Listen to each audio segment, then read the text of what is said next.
I say this because today, the first of the two Michaels, Michael Spavor, was on trial in China. Now, I say on trial because that's what it's called, but it was no trial. They don't have real trials in China. They don't have real judges. They're show trials. It's like those elections that Saddam Hussein used to have as dictator, where he got 99% of the vote. That's not a real vote, guys. It's just the illusion of a vote for propaganda purposes at home and abroad. The Globe and Mail's Nathan Vanderclip was there in China, and I'm glad he was. I got to tell you, I chide the Globe fairly often, and they're on the take for Trudeau's government bailouts, but I cannot deny that the Globe and Mail have Canada's most skeptical coverage of the Chinese Communist Party, and I am grateful for their work on the China file, and I say that as a reader and as a citizen. What can I say? They're doing great work. Let me show you some of Vanderclip's tweets on the subject, because he was there. Now, he wasn't allowed inside the courtroom. No one was, because it's not a real trial. It's a sham. But let me show you what he tweeted today, and I salute him for this. It takes a little bit of courage to do this too, by the way. Trial for Michael Spavor started at 10 a.m., over by noon, no verdict. Can you imagine a 2-hour trial? It's fake. Court statement on today's 2-hour trial. Michael Spavor and his defense attorney attended the court proceedings. The Dandong Intermediate People's Court will deliver its verdict at a later date in accordance with the law. Yeah, sure.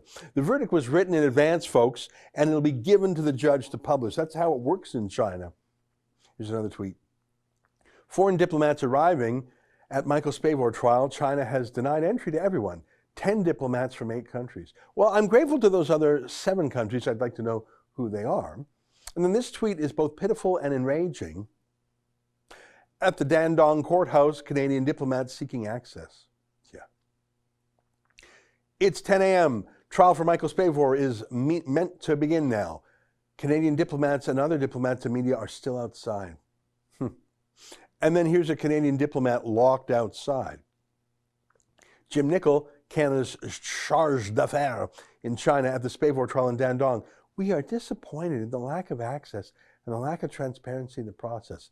China has said its domestic law overrides international law, which in fact is not the case. You see, people, as Anthony Blinken said, there's this rule-based global...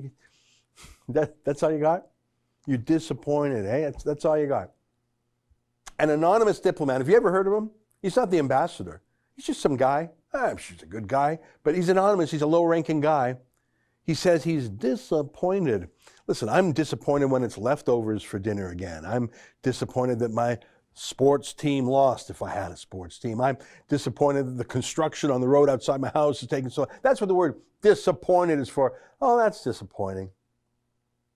2 Canadian citizens kidnapped off the streets of China more than 2 years ago, held in torturous conditions, denied all civil rights and diplomatic visits in a sham trial, and a junior staffer says, oh, I'm disappointed. At least Anthony Blinken is the Secretary of State, not some junior guy. At least he used words to describe his concerns about Taiwan, Hong Kong, places like that. He's a weak man fronting an even weaker president, but at least he had a shred of morality to what he said.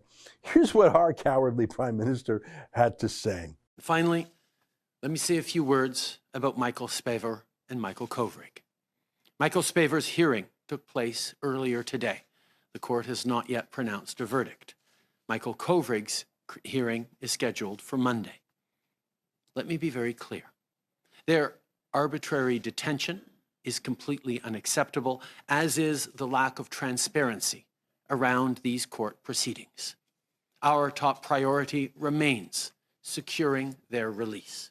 We will continue to work tirelessly to bring them home as soon as possible. I want to thank our many international partners, friends, and allies for their solidarity and support. Going forward, we will continue to be in close contact with the families during this difficult time. To their loved ones, know that today and every day, Canadians are with you and thinking of both Michaels. Got it. So Trudeau is very upset by this. So upset, but he won't do a thing. He won't kick out any Chinese diplomats or withdraw Canadian diplomats from China. He won't stop Canadian foreign aid to China. He won't stop our Olympic delegation going to China. He won't stop the 100,000 sons and daughters of Chinese Communist Party officials going to university in Canada, benefiting from our tax money for our universities and also influencing politics on those campuses. He won't even vote in Parliament to condemn their treatment of Uyghur Muslim ethnic minorities in Xinjiang. He won't do actually anything, but he'll say he's very concerned about the lack of transparency. Yeah. That's an excerpt from my daily show, The Ezra Levant Show.